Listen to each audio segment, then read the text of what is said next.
नाशिक जिल्हा म्हटलं की कांद्याचं माहेरघर अशी ओळख सहजपणे समोर येते. बागलाण, कळवण, देवळा या तालुक्यातील शेतकरी नवनवीन प्रयोग करत उत्पादन वाढवत आहेत. मात्र या साऱ्यांमध्ये सटाण्यातील एका अंध शेतकऱ्याची कहाणी वेगळी ठरते. कारण ती केवळ शेतीतील यशाची नाही, तर जिद्द, आत्मविश्वास आणि अंतर्दृष्टीची आहे. जन्मतःच अंधत्व असतानाही डॉक्टर कांतीलाल दुबे यांनी परिस्थितीला शरण न जाता तिच्याशी दोन हात केले. कुटुंबाचा आधार, स्वतःची जिद्द आणि शेतीविषयक अभ्यास यांच्या बळावर त्यांनी 10 एकर जमिनीवर कांदा उत्पादनात उल्लेखनीय यश मिळवले आहे. त्यांनी भाऊ शरद दुबे यांच्या माध्यमातून स्वतः रोपे तयार करून जानेवारीत लागवड केली आणि अवघ्या 3.5 महिन्यात काढणीपर्यंतचा टप्पा गाठला. हे त्यांच्या नियोजन शक्तीचे उत्तम उदाहरण आहे. पुणे फुरसुंगी या वानाची कांद्याची लागवड त्यांनी 3 एकरांवर केली. या क्षेत्रातून मिळालेला कांदा केवळ प्रमाणात नव्हे, तर गुणवत्तेतही उठून दिसणारा आहे. आकर्षक रंग, चांगला आकार आणि सरासरी 300 ग्रॅमपेक्षा अधिक वजन, सुमारे 12 ट्रॉली उत्पादनाचा त्यांचा अंदाज आहे, जो कोणत्याही प्रगत शेतकऱ्यासाठी प्रेरणादायी ठरेल. डॉक्टर दुबे व त्यांचे भाऊ शरद दुबे यांच्या यशामागे केवळ मेहनत नाही, तर शास्त्रीय दृष्टिकोनही आहे. वेळेवर मशागत, संतुलित खत व्यवस्थापन, योग्य पाणी पुरवठा आणि आधुनिक तंत्रज्ञानाचा वापर या सर्व गोष्टी त्यांनी काटेकोरपणे पाळल्या. हवामानाची साथ आणि योग्य वेळी झालेला पाऊस यामुळे त्यांच्या उत्पादनात आणखी भर पडली.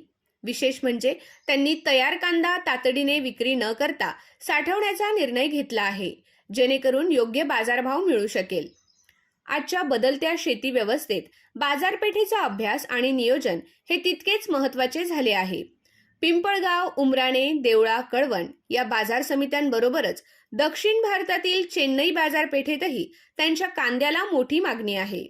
व्यापारी स्वतः पुढे येऊन खरेदी करतात, ही त्यांच्या उत्पादनाच्या गुणवत्तेची पावतीच आहे. डॉक्टर दुबे यांची कथा तरुणाईसाठीही प्रेरणादायी आहे. शेती हा जरी बेभरोशाचा व्यवसाय असला तरी चढ उतार हे प्रत्येक व्यवसायामध्ये येत असतात.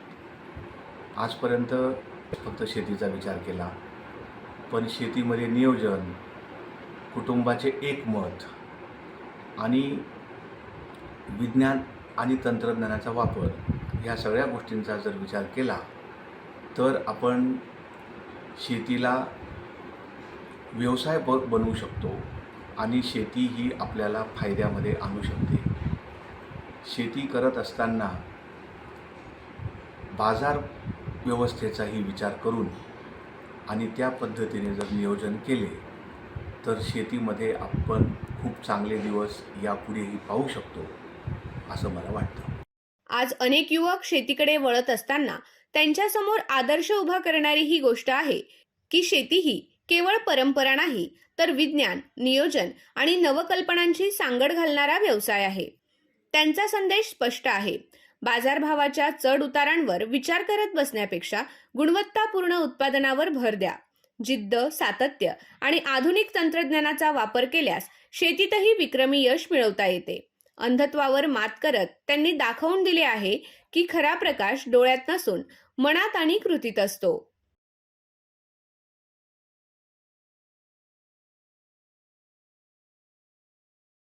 आपल्या आय न्यूज चॅनलला सबस्क्राईब करण्यासाठी बेल आयकॉनला क्लिक करा आणि बातम्या वाचण्यासाठी प्ले स्टोअरवरून आय न्यूज ॲप डाउनलोड करा.